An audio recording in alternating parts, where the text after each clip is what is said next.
திமுக அரசு எப்படின்னு சொன்னா அந்த மாநில இப்ப நீங்களே நானே கிளம்பி பறந்துருக்கணும்னா முடியாது தெரியுமா உங்களுக்கு, உடனே கைது பண்ணுவோம். அப்ப விஜய் என்ன பண்ணணும்னு சொன்னா, சார் எந்த போராட்டத்துக்கு எந்த தலைவருக்கு சார் அனுமதி கோரி இருக்காங்க, அனுமதி கொடுத்து இருக்காங்க, அதை சொல்லுங்க. அந்த அடிப்படை அறிவு கூட இவன் முட்டா கூக்கு இல்லையா அவனுக்கு? 1 மணி நேரம் 2 மணி நேரம் அந்த போலீஸ் வேன்ல உட்கார்றது கூட உன்னால முடியாது. கேரம் உள்ள 5 நட்சத்திர வசதி உள்ள 5 நட்சத்திர ஹோட்டல்ல இருக்கக்கூடிய வசதி, ரூம் வசதி இருக்கு பார்த்து, அந்த அளவுக்கு வசதி உள்ள ஒரு கேரம் உள்ளதான் நீ போயிருக்க. அவர் வீட்டுல இருந்து கிளம்புறார், வழியில போறார், இங்க வரார், அங்க நொல்றார், அங்க குத்துறார், அங்க படுக்கிறார், இங்க எழுந்துக்கிறார். இதுதான் நீங்க போறீங்க. ஏன்ற அப்படி இதே மாதிரி எல்லா தலைவர்களுக்கும் போறீங்களா? தேர்தலுக்கு முன்னாடி என்ன பேசினா கமலஹாசன், ஊழலை ஒழிக்கணும், வாரிசு அரசியலை ஒழிக்கணும்னா, அதே வாரிசு அரசியலுக்கு போய் நின்று ஊழல் பண்ண காசை 10 கோடி ரூபாய் எக்ஸ்ட்ரா கொடுத்து இவன் படத்தை வாங்கிட்டான்றதுக்காக என் வாழ்க்கையிலேயே உதயநிதி மாரி ஒரு ஆளை பார்த்ததே இல்லைன்னு சொல்லிட்டு போய் இப்போ திமுகவை தாண்டியாங்க. அதே மாரி நிலை தான் விஜய்க்கு ஏற்பட போகுது. மற்றபடி ஒன்றும் இல்லை. இதை பற்றி பெருசாக பேச வேண்டியதில்லை. நம்ம பேசி தான் அவனை பெரிய ஆள் ஆக்குறோம். இப்போ பரந்தூரில் நீங்கள் பார்த்துருப்பீங்க, தமிழக வெற்றி கழகத்தின் தலைவராக இருக்கக்கூடிய விஜய் நேற்று ஒரு சில வார்த்தைகள் பேசியிருந்தார். ஏகனாபுரத்தில் என்னை கால் வைக்க விடலை, எனக்கு அனுமதி கிடைக்கல, இதுக்கான காரணம் என்ன, எனக்கு அனுமதி கிடைக்கல, இங்கே தான் எனக்கு அனுமதி கிடைச்சிச்சு, நான் உங்கள் காலடி மண்ணை தொட்டு உள்ளே வரணும்னு நினச்சேன், ஆனால் எனக்கு அனுமதி கிடைக்கல அப்படின்னு ஒரு விஷயத்த சொல்லியிருந்தாரு. இதை பற்றி நீங்கள் என்ன நினைக்கிறீங்க? ஏன் அனுமதி கிடைக்கல அவருக்கு? அவர் கார்பரேட் அரசியல் பண்ணுறாரு. விஜய் கார்பரேட் அரசியல் பண்றாரு. ஏட்டு சுரக்காய் கூட்டுக்கு உதவாதுன்னு பங்களா வீட்டு குரோட்டன் செடி பயன்பாட்டுக்கு பலன் தராது. புரியுதுங்களா? அது இப்போ சமைக்க முடியுமா அந்த குரோட்டன் செடி? அழகா இருக்கும் பார்க்கறது. அதே மாதிரி தான் இவர் நம்ம விஜயுடைய அரசியல் என்பது ஒரு கார்பரேட் அரசியல்.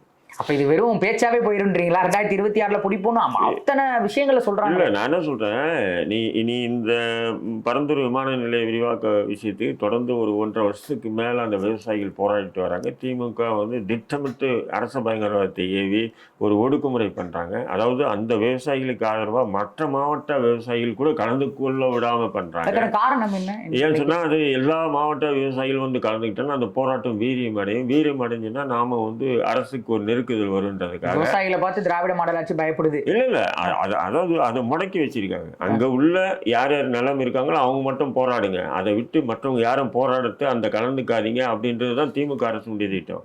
இதே ஸ்டெர்லைட் போராட்டத்தை அதிமுக ஆட்சியில் நடந்தும் போது திமுக தமிழ்நாடு முழுக்க இருந்து போனீங்களா இல்லையா? அப்போ அது அதிமுக ஆட்சியில் ஜனநாயக ரீதியா போராடுறதுக்காச்சும் அனுமதிச்சாங்களா இல்லையா? அதை இறுதியில துப்பாக்கி சூடு நடந்தது, அதெல்லாம் வேற விஷயம். இருந்தாலும் போராட்டத்துக்கு அனுப்பிச்சாங்க. ஆனா திமுக அரசு எப்படின்னு சொன்னா, அந்த மாநில இப்ப நீங்களே நானே கிளம்பி பறந்துருக்கணும்னா முடியாது தெரியுமா உங்களுக்கு, உடனே கைது பண்ணுவோம். அப்ப விஜய் என்ன பண்ணணும்னு சொன்னா, இதை போய் நீங்க பர்மிஷன் கேட்டது, ஏதோ பவுன்சர்களை அனுப்பி நீங்க அங்க எது ஒரு பிரதமரோ ஜனாதிபதியோ வந்தாங்கன்னா அந்த என்ன சொல்றது, பாம்ப் ஸ்குவாடெல்லாம் போய் செக் பண்ற மாதிரி பவுன்சர் என்னங்க, அவன் ஒரு சீன், அதாவது ஒரு சீன் போடுற மனுஷங்க தான் பவுன்சர். அதாவது ஒரு கல்யாணம் மண்டபம், ஒதுங்க அப்படி ஒரு சீன், அவனுக்கு 2 கல் எடுத்து அடிச்சான்னு வச்சுக்கலாம், தெளிச்சு ஓடிடுவானுங்க. ஏன்னா அவனுக்கு அந்த உடம்பு அந்த பாடி அதுக்கு ஒரு சீன் மன்னனுங்க தான் அவனுங்க. அதாவது ஃபைட்டர் எல்லாம் இல்லை அவங்க. நல்லா பவுன்சர்கள் எல்லாமே ஃபைட்டர் எல்லாம் இல்லை. சும்மா ஒரு ஆயின்னு சொன்னா ஒருத்தன் பாட்டில் தூக்கி மூஞ்சில கிழிச்சிடுன்னு சொன்னா தெரிச்சு ஓடுவான் வேணாண்டான்ட்டு. இப்போ எல்லாம் ஒரு ஸ்டேட்டஸ்ல உள்ள பசங்க அவங்க. அது பவுன்சர்னு சொல்லிட்டு அது வருமா. அந்த மாதிரி பவுன்சர் அனுப்பிச்சு நீ ஏதோ பாம்ப் ஸ்குவாட் ஆய்வு பண்ண மாதிரி நீ அங்கே உட்காந்து அவங்கள அனுப்பி வச்சு ஆய்வு பண்ணிட்டு என்ன விளையாட்டுது? சரி, ஏதோ பரந்தூர் விமானம் என்ன பண்ணோம், நேராக வண்டி கிளப்பிட்டா நான் பரந்தூர் போறேன், ஒரு செய்தியாளர் சந்திப்பு நடத்தி பரந்தூர் விமான நிலையம் விரிவாக்கத்துக்காக தொடர்ந்து 1.5 ஆண்டுகளுக்கு மேலே விவசாயிகள் போகிறாங்க, அந்த விவசாயிகள் பக்கம் நான் கூட நிற்க போகிறேன் அப்படின்னு அறிவிச்சுட்டு பிரஸ்காரங்கிட்ட சொல்லிட்டு நீ பாட்டுக்கு மயிறு கார் எடுத்துகிட்டு போனேன்னா காவல்துறை அங்கே மடக்குவான், நீ மீறி போவ, உன்னை அரெஸ்ட் பண்ணி எடுத்துகிட்டு வருவோம். இது அரசியல். அப்ப என்ன பயப்படுறாரா அவரு? விஜய் பயப்படுறாரு? இப்ப வெறும் பேச்சுன்னு சொன்னீங்க, ஆனா சட்ட போராட்டம் நடத்துவேன்னு சொல்றாரு. எந்த மாதிரி போராட்டம்? நீ அங்க போய் இறங்கி அந்த மண்ணுல நீ இறங்கவே கீழே கேரவன்ல உட்காந்துட்டு பேசிட்டு வர. அவர்தான் அனுமதி கொடுக்கலையே, அப்புறம் எப்படி அவர் இறங்குவார்? எனக்கு அங்க அனுமதி கொடுக்கல, என்னை காலில் களத்தை எனக்கு மிதிக்க விடல அப்படின்னு சொல்றாரு அவரு. சார் எந்த போராட்டத்துக்கு எந்த தலைவருக்கு சார் அனுமதி கோரி இருக்காங்க, அனுமதி கொடுத்து இருக்காங்க, அதை சொல்லுங்க. அந்த அடிப்படை அறிவு கூட இவன் முட்டா கூக்கு இல்லையா அவனுக்கு? அப்ப உடச்சி இவர் போயிருக்கணும்ன்றீங்க நீங்க. நேர போங்க. அப்ப என்ன விஜய்க்கு தெம்பு திராணி இல்லைன்னு சொல்றீங்களா நீங்க? இவ்வளவு பெரிய கட்சி வச்சு நடத்துறாரு. உனக்கு ஒரு மணி நேரம் 2 மணி நேரம் அந்த போலீஸ் வேன்ல உட்கார்றது கூட உன்னால முடியாது. கேரம்ல 5 நட்சத்திர வசதி உள்ள 5 நட்சத்திர ஹோட்டல்ல இருக்கக்கூடிய வசதி, ரூம் வசதி இருக்கு பார்த்து, அந்த அளவுக்கு வசதி உள்ள ஒரு கேரம் உள்ள தான் நீ போயிருக்க. புரியுதுங்களா? உன்னால அந்த கேரம்னு விட்டு நீ இறங்கி போயிருந்தேன்னு சொன்னா, அந்த பரந்தூர் அந்த மக்களுக்கு நான் பார்த்து தான் போவேன்னு சொல்லி போயிருந்தேன்னு சொன்னா, அப்போ போலீஸ் தடுக்கும், போலீஸ் கைது பண்ணும். அதுதான் ஒரு போராட்டம்.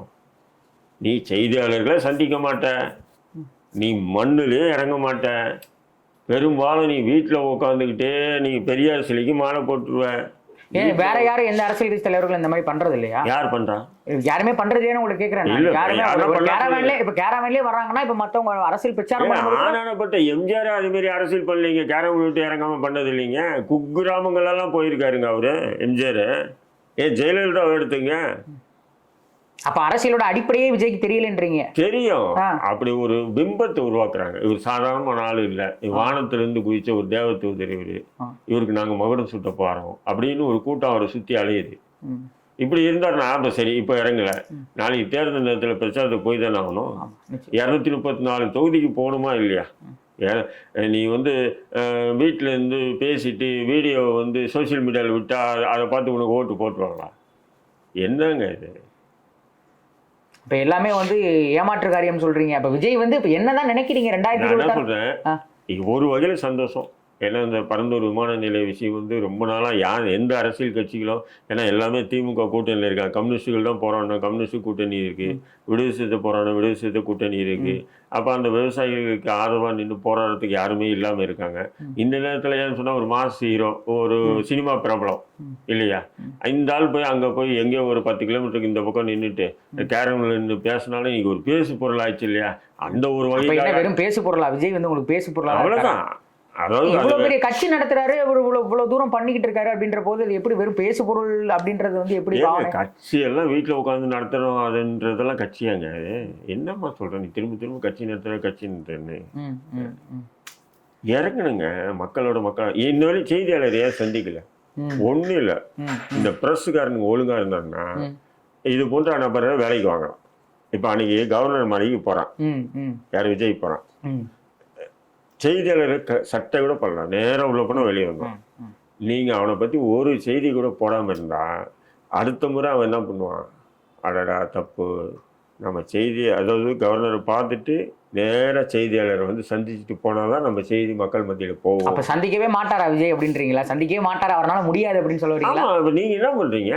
அவர் வீட்டிலேருந்து கிளம்புறார், வழியில போறார், இங்க வரார், அங்க நொல்றார், அங்க குத்துறார், அங்க படுக்கிறார், இங்க எழுந்துக்கிறார். இதுதான் நீங்க போறீங்க. ஏன்றேன் அப்படி இதே மாதிரி எல்லா தலைவர்களுக்கும் போறீங்களா? செய்தியாளர் சந்திப்பு வச்சா வா, நீனா பிரதமர் வரல, ஆளுங்கட்சி இப்போ நம்ம ஆண்டுட்டு இருக்கோம், நம்ம எனக்கு முடக்கான கேள்விகள் கேட்பாங்க, அந்த கேள்விக்கு நம்ம பதில் சொல்ல முடியாதுன்றதுக்காக தவிர்க்கிறார், லாஜிக்காக ஏற்றுக்கலாம். ஒரு முதல்வர் தவிர்க்கிறாருன்னா லாஜிக்காக ஏற்றுக்கலாம். நீ யாரா? நீ ஏன் தவிர்க்கிற? அவருக்கு ஏதாவது இடர்பாடுகள் இருந்திருக்கலாம் அல்லவா? அவருக்கு எதுவும் இடர்பாடுகள் இருந்திருக்கலாம் அல்லவா? இடர்பாடுகள் தான் தூக்கிட்டு போய் பொண்டாட்டிக்கு நல்லா புருஷனா பிள்ளைக்கு நல்லா அப்படின்னா வாழ்ந்துட்டு போ. எந்த மயிருக்கு நீ அரசியலுக்கு வர சொல்லுங்க. அப்ப வரவே மாட்டாருன்றீங்க. இனிமே வர்ற காலகட்டத்திலயும் வரமாட்டாரு, அவருக்கு தெம்பு தானிலாம் கிடையாது அப்படின்னு சொல்லி ஒரு தெம்புல இருக்கு. என்னன்னு சொன்னா வர 26 தேதியில் நம்ம மிகப்பெரிய வெற்றி பெறணும். ஒரு மயிரும் பெற போறது இல்லை, அது வேற விஷயம். எப்படி கமலஹாசன் பேட்டரி தூக்கிட்டு சுற்றி முதல்வர் கனவோட சுத்தனா இல்லையா?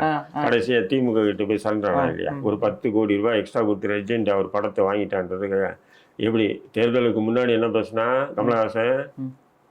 ஊழலை ஒழிக்கணும், வாரிசு அரசியலை ஒழிக்கணும்னா, அதே வாரிசு அரசியலுக்கு போய் நின்றுட்டு ஊழல் பண்ண காசை 10 கோடி ரூபாய் எக்ஸ்ட்ரா கொடுத்து இவன் படத்தை வாங்கிட்டான்றதுக்காக என் வாழ்க்கையிலேயே உதயநிதி மாரி ஒரு ஆளை பார்த்ததே இல்லைன்னு சொல்லிட்டு போய் இப்போ திமுகவை தாண்டியானே இல்லை.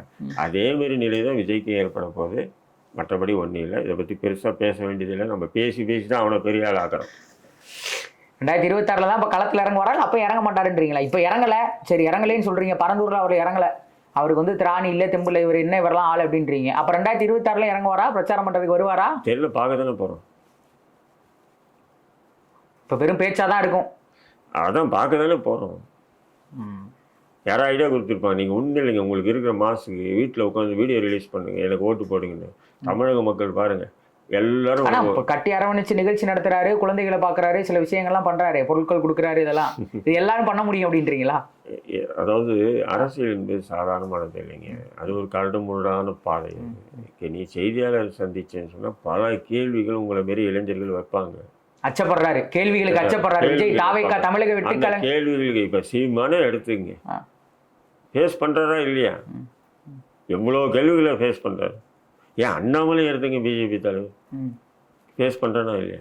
ஏதோ ஒன்று போய் இவங்க எல்லாரையும் தாண்டி கீழே இருக்காருன்றீங்களா விஜய்? இவங்க எல்லாருக்கும் கீழே உள்ளவர் அப்படி இவனுக்கு ஏன் நடுக்கும்? ஏன் பிரஸ்ஸை பார்த்தா நடுக்கும்? ஏன் பயங்கர நடுக்கம் இருக்கு.